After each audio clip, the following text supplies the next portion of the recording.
Saya akan bacakan kitab 1 Samuel pasal yang ketiga. Samuel terpanggil. Samuel yang muda itu menjadi pelayan Tuhan di bawah pengawasan Eli. Pada masa itu firman Tuhan jarang, penglihatan-penglihatan pun tidak sering. Pada suatu hari Eli yang matanya mulai kabur dan tidak dapat melihat dengan baik, sedang berbaring di tempat tidurnya. Lampu rumah Allah belum lagi padam. Samuel telah tidur di dalam bait suci Tuhan, tempat tabut Allah. Lalu Tuhan memanggil Samuel, "Samuel." Dan ia menjawab, "Ya, Bapa." Lalu berlarilah ia kepada Eli serta katanya, "Ya Bapa, bukankah Bapa memanggil aku?" Tetapi Eli berkata, "Aku tidak memanggil, tidurlah kembali." Lalu pergilah ia tidur, dan Tuhan memanggil Samuel sekali lagi. Samuel pun bangunlah, lalu pergi mendapatkan Eli serta berkata, "Ya Bapa, bukankah Bapa memanggil aku?" Tetapi Eli berkata, "Aku tidak memanggil anakku, tidurlah kembali." Samuel belum mengenal Tuhan, firman Tuhan belum pernah dinyatakan kepadanya. Dan Tuhan memanggil Samuel sekali lagi, untuk ketiga kalinya. Ia pun bangunlah, lalu pergi mendapatkan Eli serta katanya, "Ya Bapa, bukankah Bapa memanggil aku?" Lalu mengertilah Eli bahwa Tuhanlah yang memanggil anak itu. Sebab itu berkatalah Eli kepada Samuel, "Pergilah tidur, dan apabila ia memanggil engkau, katakanlah, 'Bicaralah Tuhan, sebab hamba-Mu ini mendengar.'" Maka pergilah Samuel dan tidurlah ia di tempat tidurnya. Lalu datanglah Tuhan berdiri di sana dan memanggil seperti yang sudah-sudah, "Samuel, Samuel." Dan Samuel menjawab, "Berbicaralah, sebab hamba-Mu ini mendengar." Lalu berfirmanlah Tuhan kepada Samuel, "Ketahuilah, aku akan melakukan sesuatu di Israel, sehingga setiap orang yang mendengarnya akan bising kedua telinganya. Pada waktu itu, aku akan menepati kepada Eli segala yang telah kufirmankan tentang keluarganya, dari mula sampai akhir, sebab telah kuberitahukan kepadanya bahwa aku akan menghukum keluarganya untuk selamanya, karena dosa yang telah diketahuinya, yakni bahwa anak-anaknya telah menghujat Allah, tetapi ia tidak memarahi mereka. Sebab itu aku telah bersumpah kepada keluarga Eli, bahwa dosa keluarga Eli takkan dihapuskan dengan korban sembelihan atau dengan korban sajian untuk selamanya." Samuel tidur sampai pagi. Kemudian dibukanya pintu rumah Tuhan. Samuel segan memberitahukan penglihatan itu kepada Eli. Tetapi Eli memanggil Samuel, katanya, "Samuel, anakku." Jawab Samuel, "Ya Bapa." Kata Eli, "Apakah yang disampaikannya kepadamu? Janganlah kau sembunyikan kepadaku. Kiranya beginilah Allah menghukum engkau, bahkan lebih lagi daripada itu, jika engkau menyembunyikan sepatah kata pun kepadaku dari apa yang disampaikannya kepadamu." Lalu Samuel memberitahukan semuanya itu kepadanya dengan tidak menyembunyikan sesuatu pun. Kemudian Eli berkata, "Dia Tuhan, biarlah diperbuatnya apa yang dipandangnya baik." Dan Samuel makin besar, dan Tuhan menyertai dia, dan tidak ada satupun dari firman-Nya itu yang dibiarkannya gugur. Maka tahulah seluruh Israel dari Dan sampai Berseba bahwa kepada Samuel telah dipercayakan jabatan Nabi Tuhan. Dan Tuhan selanjutnya menampakkan diri di Silo, sebab ia menyatakan diri di Silo kepada Samuel dengan perantaraan firman-Nya, dan perkataan Samuel sampai ke seluruh Israel. Pasal yang keempat. tabut Tuhan dirampas. Orang Israel maju berperang melawan orang Filistin dan berkemah dekat Eben Hezer, sedang orang Filistin berkemah di Afek. Orang Filistin mengatur barisannya berhadapan dengan orang Israel. Ketika pertempuran menghebat, terpukullah kala orang Israel oleh orang Filistin, yang menewaskan kira-kira 4.000 orang di medan pertempuran itu. Ketika tentara itu kembali ke perkemahan, berkatalah para tua-tua Israel, "Mengapa Tuhan membuat kita terpukul kalah oleh orang Filistin pada hari ini? Marilah kita mengambil dari Silo tabut perjanjian Tuhan, supaya ia datang ke tengah-tengah kita dan melepaskan kita dari tangan musuh kita." Kemudian bangsa itu menyuruh orang ke Silo. Lalu mereka mengangkat dari sana tabut perjanjian Tuhan semesta alam, yang bersemayam di atas para kerub. Kedua anak Eli, Hofni dan Pinehas, ada di sana dekat tabut perjanjian Allah itu. Segera sesudah tabut perjanjian Tuhan sampai ke perkemahan, bersoraklah seluruh orang Israel dengan nyaring, sehingga bumi bergetar. Dan orang Filistin yang mendengar bunyi sorak itu berkata, "Apakah bunyi sorak yang nyaring di perkemahan orang Ibrani itu?" Ketika diketahui mereka bahwa tabut Tuhan telah sampai ke perkemahan itu, ketakutanlah orang Filistin, sebab kata mereka, Allah mereka telah datang ke perkemahan itu. Dan mereka berkata, "Celakalah kita, sebab seperti itu belum pernah terjadi dahulu. Celakalah kita, siapakah yang menolong kita dari tangan Allah yang maha dahsyat ini? Inilah juga Allah yang telah menghajar orang Mesir dengan berbagai-bagai tulah di padang gurun.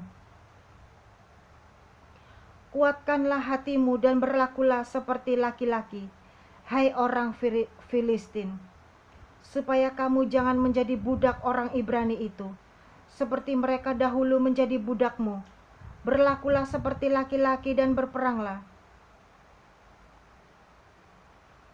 Lalu berperanglah orang Filistin, sehingga orang Israel terpukul kalah. Mereka melarikan diri masing-masing ke kemahnya. Amatlah besar kekalahan itu.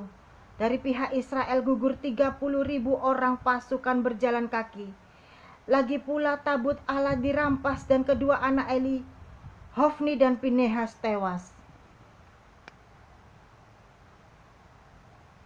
Seorang dari suku Binyamin lari dari barisan pertempuran, dan pada hari itu juga ia sampai ke Silo dengan pakaian terkoyak-koyak dan dengan tanah di kepalanya.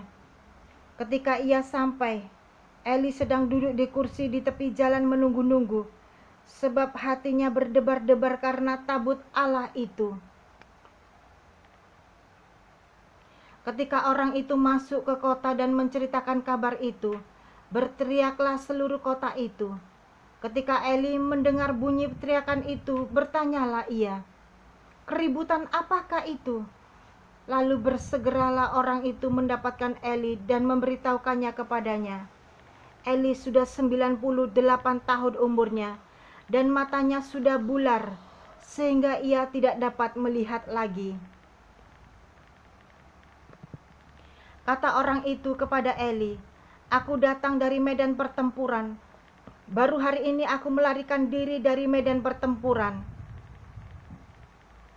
Kata Eli, "Bagaimana keadaannya, anakku?" Jawab pembawa kabar itu, "Orang Israel melarikan diri dari hadapan orang Filistin.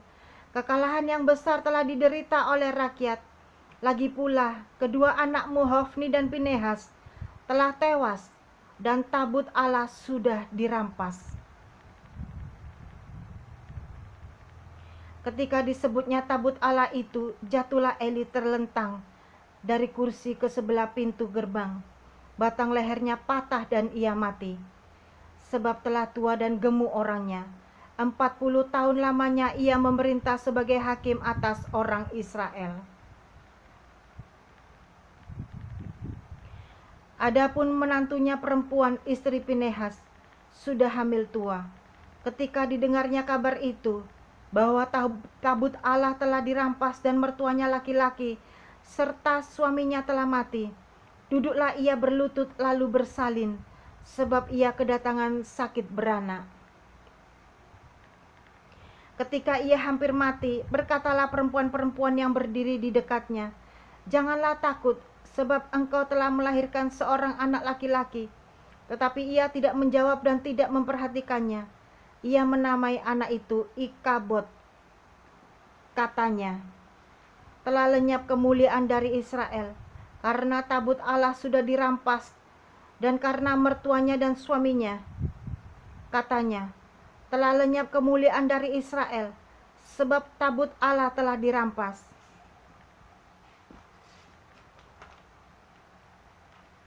Pasal yang kelima, tabut Tuhan di tanah orang Filistin. Sesudah orang Filistin merampas tabut Allah, maka mereka membawanya dari Eben Hazer ke Asdod. Orang Filistin mengambil tabut Allah itu, dibawanya masuk ke kuil dengan Dagon, dan diletakkannya di sisi Dagon.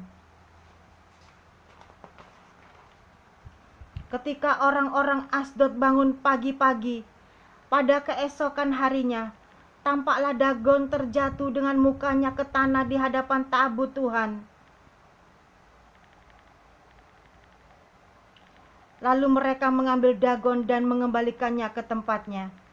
Tetapi ketika keesokan harinya, mereka bangun pagi-pagi, tampaklah Dagon terjatuh dengan mukanya ke tanah di hadapan tabut Tuhan. Tetapi kepala Dagon dan kedua belah tangannya terpenggal dan terpelanting ke ambang pintu. Hanya badan Dagon itu yang masih tinggal. Itulah sebabnya para imam Dagon dan semua orang yang masuk ke dalam kuil Dagon tidak menginjak ambang pintu rumah Dagon yang di Asdod sampai hari ini.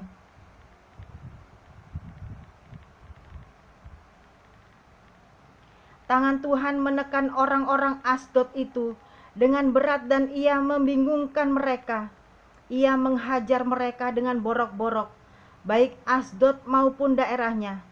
Ketika dilihat orang-orang Asdod bahwa demikian halnya, berkatalah mereka, "Tabut Allah Israel tidak boleh tinggal pada kita, sebab tangannya keras melawan kita dan melawan Dagon, Allah kita."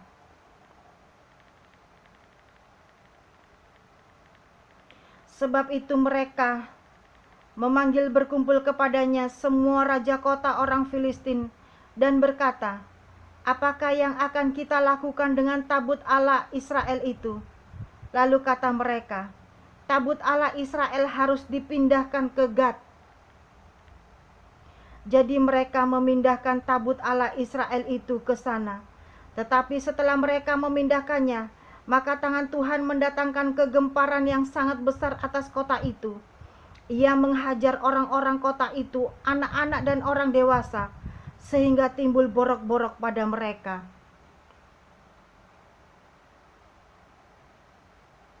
Lalu mereka mengantarkan tabut Allah itu ke Ekron.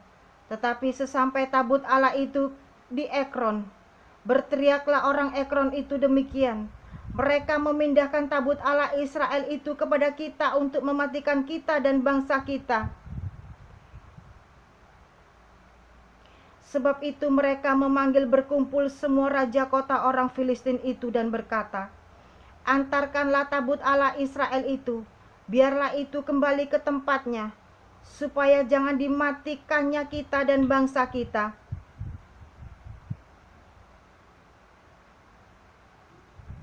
Sebab di seluruh kota itu ada kegemparan maut. Tangan Allah menekan orang-orang di sana dengan sangat berat. Orang-orang yang tidak mati dihajar dengan borok-borok, sehingga teriakan kota itu naik ke langit. Amin. Terima kasih sudah mendengarkan firman Tuhan. 1 Samuel